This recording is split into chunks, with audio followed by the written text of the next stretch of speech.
Hello friends. अभी मैं Venice घूमने के लिए गया था। ये मेरा कई सालों का सपना था जो फाइनली सच हुआ। यहाँ जाना मेरी लाइफ का सबसे शानदार और मेमोरेबल एक्सपीरियंस साबित हुआ।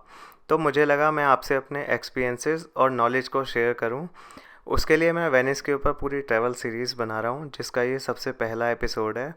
ट्रैवल सीरीज़ इसलिए क्योंकि इस जगह की रियल ब्यूटी को 10-15 मिनट के एक सिंगल एपिसोड में कैप्चर नहीं किया जा सकता। तो इस सीरीज़ के पहले एपिसोड में मैं आपको वेनिस की ओरिजिन और हिस्ट्री के बारे में सब कुछ बताऊंगा। So let's begin now. Venice Italy के नॉर्थ में एक फ़िश की शेप में है, सी लैगून में। ये इटली के मेनलैंड से कटा हुआ था पहले। फिर मिड 1800s में वेनिस को इटली से जोड़ने के लिए एक कॉसवे बनाया गया। कॉसवे क्या है, आसान शब्दों में कहूँ तो एक लंबा ब्रिज होता है। इस कॉसवे के बनने से जो वेनिस है इटली के मेनलैंड से कनेक्ट हो गया, ट्रेन लाइन से, हाईवे से और एक्विडक्ट से। तो वेनिस में ट्रेन आने लगी इटली से, और हाईवे से कार और बसेस आने लगी, और एक्विडक्ट से पानी की सप्लाई होने लगी। क्योंकि यहाँ पहले पानी जो था पीने का उसकी बड़ी दिक्कत रहती थी, तो एक्विडक्ट से पानी आने लगा, तो पीने के पानी की प्रॉब्लम सॉल्व हो गई। अगर आप फ्लाइट से वेनिस पहुंचना चाह रहे हैं तो आपको इंडिया के किसी भी मेजर एयरपोर्ट से वेनिस के मार्को पोलो एयरपोर्ट की फ़्लाइट लेनी होगी। एयरपोर्ट से आप या तो वेनिस पहुंचने के लिए थोड़ी महंगी अलीला गुना बोट से वेनिस पहुंच सकते हैं, या फिर सस्ते में आप एयरपोर्ट से एसीटीवी या एटीवीओ की बस से वेनिस के पियाज़ाले रोमा बस स्टेशन आ सकते हैं। अगर आप इटली या यूरोप के किसी शहर से ट्रेन से वेनिस जाना चाह रहे हैं तो आपको वेनिस के Venezia Santa Lucia train station की ट्रेन लेनी होगी। चलिए अब जानते हैं थोड़ा वेनिस शहर की ओरिजिन और हिस्ट्री के बारे में। बहुत पहले कभी एक रिवर थी जो एड्रियाटिक सी में जाके गिरती थी। उस रिवर के जो सेडिमेंट्स थे, मतलब रेत वगैरह, उन्होंने जो एड्रियाटिक सी का एक पार्ट है उसे दूसरे मेन पार्ट से अलग कर दिया। तो जो पार्ट एड्रियाटिक सी से अलग हुआ वहाँ पे वेनिस शहर की शुरुआत हुई। जी हाँ, ये जो वेनिस है ये एक मार्शी डेल्टा, मतलब समुद्र के पानी के ऊपर आज से करीब 1500 साल पहले बनना शुरू हुआ।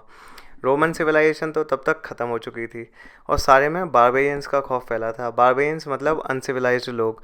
तो यहाँ के जो ओरिजिनल इनहेबिटेंट्स थे उन्होंने यहाँ पे ये सोच के बसना शुरू किया कि जो बारबेरियंस हैं उनको ये पानी में डूबी गंदी सी मुश्किल जगह पसंद नहीं आएगी और वो उनसे सेफ़ रहेंगे।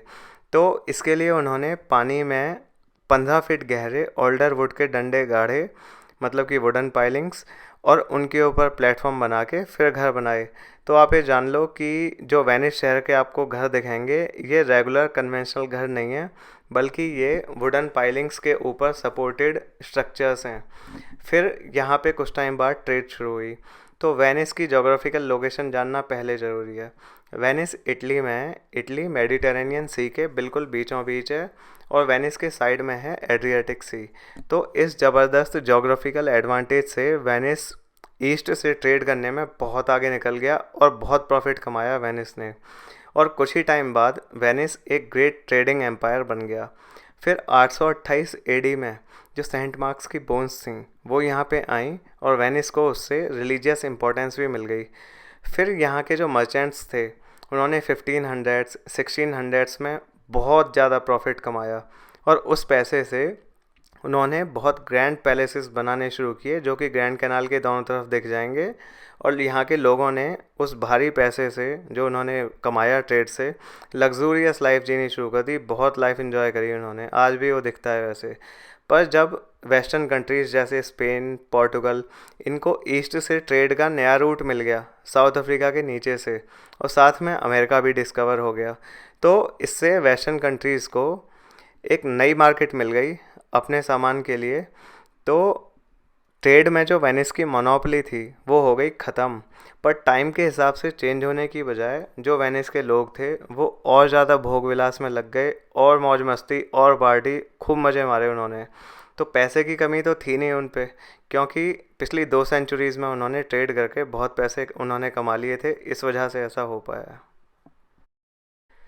तो ये तो थी वेनिस के गुजरे कल की बात। अब वेनिस के आज की बात करते हैं। आज वेनिस की जो इकॉनमी है वो बहुत अच्छी है। उसकी वजह है सिर्फ और सिर्फ टूरिज़्म। यहाँ की जो लोकल पॉपुलेशन है वो करीब है 55,000, लेकिन एक साल में करीब 2 करोड़ से ज़्यादा टूरिस्ट आते हैं। यहाँ आपको पूरे शहर में एक भी कार दिखाई नहीं देगी। सारा का सारा जो ट्रांसपोर्टेशन है वो सिर्फ बोट से होता है। चाहे टूरिस्ट हो, लोकल्स हो, यहाँ तक कि पुलिस भी, सभी शहर में बोट से ही घूमते हैं। और सारा जो शहर में सामान है वो भी बाहर से बोट से ही आता है। वेनिस में करीब 100 तो आइलैंड हैं, 400 के करीब ब्रिजेज़ हैं और 2000 के करीब गलियाँ हैं। यहाँ रहना घूमना सब बहुत एक्सपेंसिव है, सारी चीज़ें महंगी हैं क्योंकि शहर के बाहर से आती हैं ना। लेकिन यहाँ की जो लोकल पॉपुलेशन है वो लगातार कम होती जा रही है। उसकी वजह ये है कि इटली का जो मेनलैंड है, वहाँ के जो बिग सिटीज़ हैं जैसे मिलान, रोम या फ्लोरेंस, इनमें ज़्यादा अच्छी अपॉर्चुनिटीज़ और फैसिलिटीज़ हैं। तो जो लोग हैं वो उनकी तरफ जाने के लिए ज़्यादा अट्रैक्ट होते हैं। तो दोस्तों, ये था वेनिस सिटी का जस्ट एक इंट्रोडक्शन। वेनिस के आने वाले एपिसोड्स में मैं आपको पहले ले चलूँगा ग्रैंड कैनाल की राइड पे, उसके बाद वेनिस की सभी हिस्टोरिक साइट्स पे, फिर वेनिस की उन शांत ब्यूटीफुल गलियों में आपको ले चलूँगा जहाँ टूरिस्ट अक्सर नहीं जाते। यहाँ का फूड, कल्चर और लोग सब दिखाऊँगा, यहाँ की क्राउडेड मार्केट्स भी, और वोगा लोंगा बोट फेस्टिवल भी। दोस्तों, मेरा नाम है जितेंद्र कुमार शर्मा। अगर आप वेनिस घूमना चाहते हैं और उससे रिलेटेड आपको मेरी कोई हेल्प या इन्फॉर्मेशन चाहिए, तो आप बेझिझक मुझे नीचे डिस्क्रिप्शन में दिए गए लिंक्स के कांटेक्ट कर सकते हैं। Thanks a lot for watching this video.